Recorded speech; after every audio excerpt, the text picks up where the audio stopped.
아침마다 말씀으로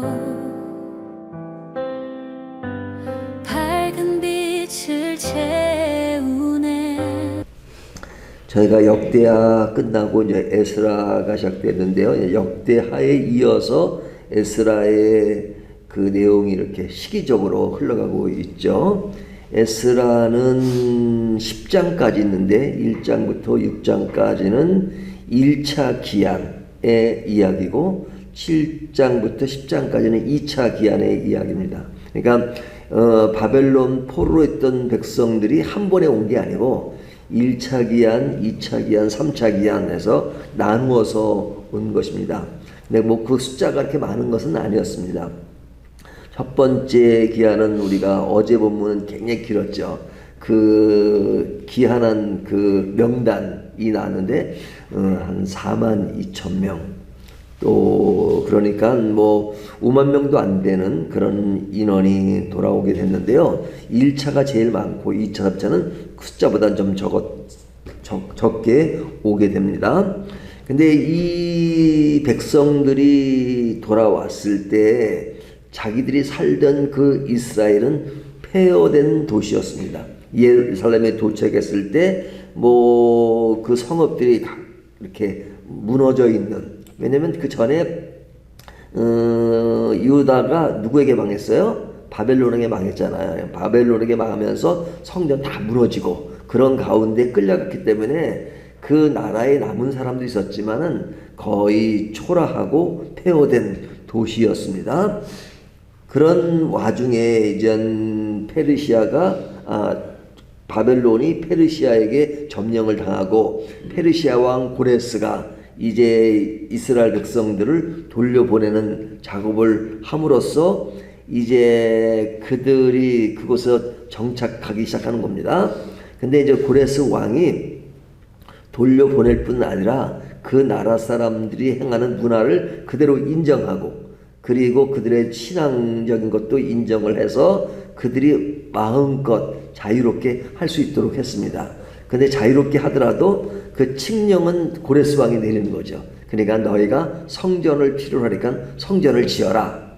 그러니까 짓는 구체적인 것까지도 고레스 왕이 관여하고 이렇게 밀어줬던 그런 상황을 생각하면 굉장히 그런 좋은 일들이 진행이 되고 있는 것이죠. 하지만 그 나라에 있는 사정은 별로 좋지 않았습니다. 이렇게 낙후되고 폐허된 그런 곳에서 이제 그들이 돌아왔는데, 그들은 성전을 굉장히 중시 여기잖아요. 성전 재건을 해야 되는데 일단 성전을 재건하기 전에 먼저 성전 안에 있는 제단을 먼저 만들고, 그리고 성전 계획을 세워서 그들이 자신들이 그 포레 전에 유상 숭배했던 그런 모습에서 돌아오면서 다시 예배를 회복하는 그런 모습으로 시작되는 그런 내용을 지금 담고 있는 겁니다. 그래서 오늘 3장 내용을 보면요,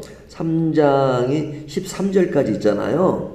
앞에 나오는 6절까지 내용을 보면 제사장 예수아와 총독 스룹바벨을 중심으로 제단을 세우고 번제를 드리며 초막절을 지키는 그 내용이 나오죠. 그러니까 성전보다 먼저 하나님께 예배 드리는 것을 먼저 하죠. 다 그럴 수밖에 없는 것이 뭐 성전이 없으니까. 오늘날로 말하면 이제 예배당이 뭐 전쟁이 일어나가 다 이렇게 허물어졌습니다. 없습니다. 그러면 건물 없이 그냥 뭐 건물 마당에서 그냥 성도들이 모여서 예배 드리는 것과 같은 그런 모습이라고 할 수 있죠. 그러면서 7절부터 9절까지는 성전 건축의 준비와 기초를 놓기 시작합니다. 그래서 자재를 준비하고 기술자와 레인을 세워서 성전 건축을 위한 실제적인 준비 작업을 하는 것이 7절부터 9절까지 이야기입니다. 그리고 이제 10절부터 13절까지는 성전 기초를 놓으면서 그 놓을 때 그러니까 건물 성전을 건축하는 기초 작업을 시작할 때, 그때 제사장과 레인들이 모여서 하나님을 찬양하며 예배하며 기쁨의 눈물을 흘리는 그리고 하나님을 찬양하는 그런 내용이 13절까지 내용입니다. 그러니까 이스라엘 백성들이 그 무너진 성전을 재건한다고 지금 기초를 놓는 그런 감정, 그것은 굉장히 감격스러운 거죠. 감격스러우니까 눈물을 흘립니다. 근데 그 이스라엘의 성전이 이제 3번 지어지잖아요. 제일 첫 번째가 언제예요? 솔로몬 때. 두 번째가 스룹바벨, 지금 오늘 본문에 나오는 스룹바벨 때 성전이다. 이 스룹바벨은 전 총독이죠. 그 고레스가 있는 총독입니다. 그리고 세 번째 성전은 헤로드 왕 때, 예수님이 오셨을 때 헤로드 왕이 성전을 굉장히 크게 짓죠. 그래서 제일 화려한 성전은 세 번째 성전인 헤롯 대왕 때 지어진 겁니다. 그 다음에 이제 솔로몬도 제일 처음에 지은 것이니까 세 번째만은 못하지만 그래도 이렇게 화려하게 지었습니다. 근데 두 번째 성전은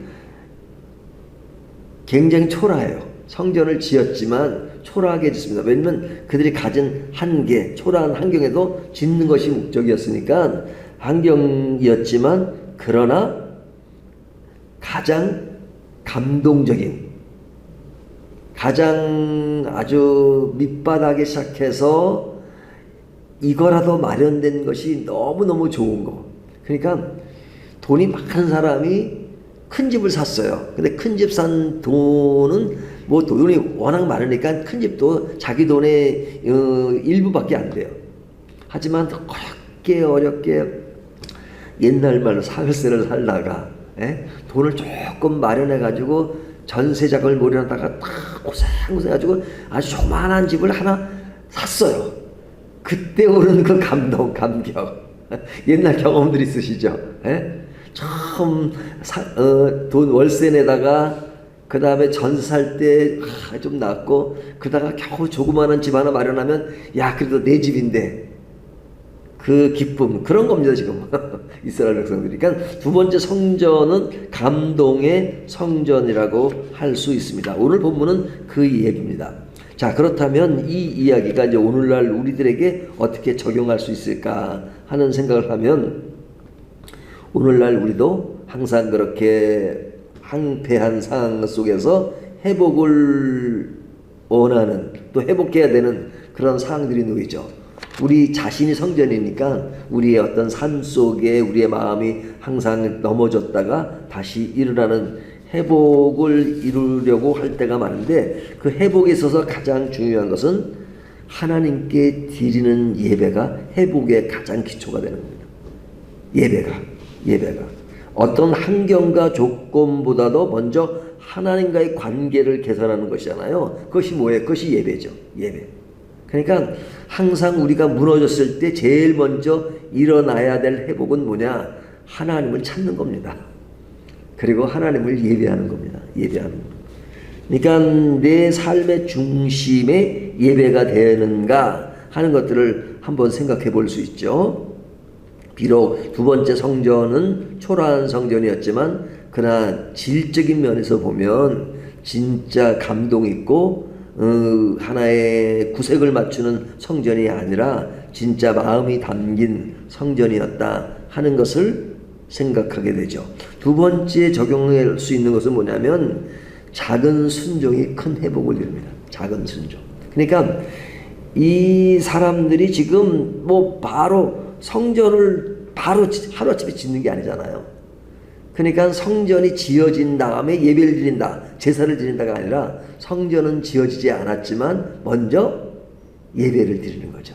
그래서 제단을 먼저 형성하고 성전 지어지기 전에 그런 그 제사가 바로 드려지는 것, 이것이 무엇이냐? 작은 순종이 큰 회복을 이룬다. 먼저 내가 하나님께 예배할 때 무슨 구색을 다 갖춰서 예배를 드리는 게 아니잖아요.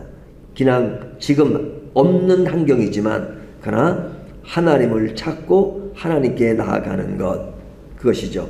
그 다음에 이들이 모인 공동체, 공동체는 굉장히 끈끈하죠. 왜? 바벨론 포로에다 돌아왔고 돌아온 그런 몇만 명 되는 인원들, 물론 기존에 있던 사람들이 있는데 내일 본문에 보면 뭐 기존에 있던 사람들이 성전 또 건축할 때 방해하고 하는 뭐 그런 이야기들이 나오잖아요. 하지만 이 공동체 안에서 서로 감격하고 기뻐하고 이렇게 돌아와서 성전을 지어질 수 있는 계기를 마련했다는 거, 이것이 너무너무 감사하고 기쁜 거죠. 그렇다면 공동체 안에서 드려지는 예배가 얼마나 중요한가.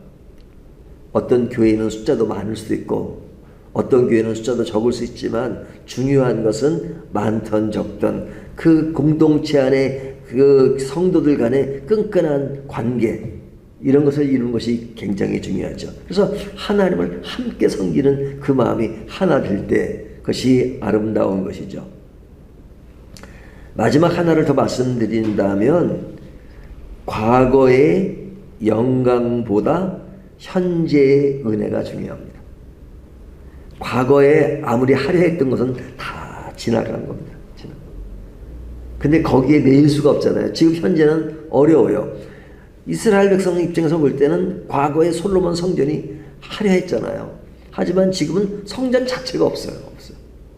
그러니까 옛날에 성전은 좋았는데 지금은 이거밖에 안 되는가나 한탄한 것은 아니죠. 물론 에스라를 보면 그런 그 성전이 지어진 것이 초라하니까 초라한 것을 만족하지 못하는 그런 안타까운 마음을 피력하는 내용이 나옵니다. 하지만 중요한 것은 과거에 아무리 좋았던 것도 다 지나가면 끝이죠. 그러니까 중요한 것은 지금은 그때만한 영광이 없더라도 지금 회복하는 것이 중요합니다. 옛날에 큰 회사에 사장을 하고 그래도 너 지금 내가 뭐 어떤 아파트 경비원을 하더라도 그 속에서 내가 만족하고 또 삶의 즐거움을 찾으면 그것이 아름다운 거죠. 나는 옛날에 그런 일을 했기 때문에 지금 그런 거 못해. 그러면 그냥 그 옛날 그 마지막 항제라는 영화 있잖아요. 옛날에 항제했던 그것이니까 누구든지 자기 신발끈을 늘 묶어줘야 되고 그러면 그 울타리 안에서 벗어나지 못하고 그냥 자기 한탄만 하고 살아가는 것이죠. 그게 사실은 더 안타까운 일이 아니겠어요? 오늘 말씀을 통해서 이스라엘 백성들은 돌아와서 초라하지만 성전이 없는 가운데 예배드리고 그곳에서 새로 한 발자국 한 발자국 시작하는 그 회복, 이것이 지금 상황 속에서는 과거의 영광보다 현재의 은혜에 집중하고 살아가는 것이 얼마나 중요한가. 하나님은 그것을 또 기뻐하십니다. 우리도 현재의 은혜를 감사하며 앞으로 나아가는 것. 그래서 제가 늘 강조하지만 지금, 그리고 놓여진 상황들을 지금 해나가는 것, 할 수 있는 것들을 지금 할 수 있는 것, 이것이 중요하다. 그냥 꿈만 꾸면 뭐합니까? 꿈만 꾸는 것. 그것도 물론 꿈도 꾸어야 되겠지만 꿈만 꾸는 것이 아니라 지금 내가 할 수 있는 작은 일 하나하나를 해나가면서 한 단계 한 단계 나아가는 삶이 너무너무 중요하다 하는 것이 오늘 3장을 통해서 우리에게 주는 메시지입니다. 오늘 이 메시지가 우리에게 작은 감동이 되기를 진심으로 바라겠습니다.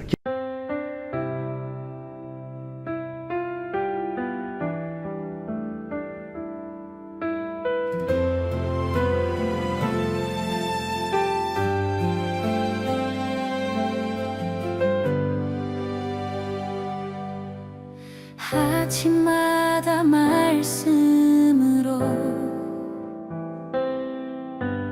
밝은 빛을 채우네. 기도 속에 주님 계시고 숨결마다 찬양 되네. 밝은 교회 그 이름처럼 세상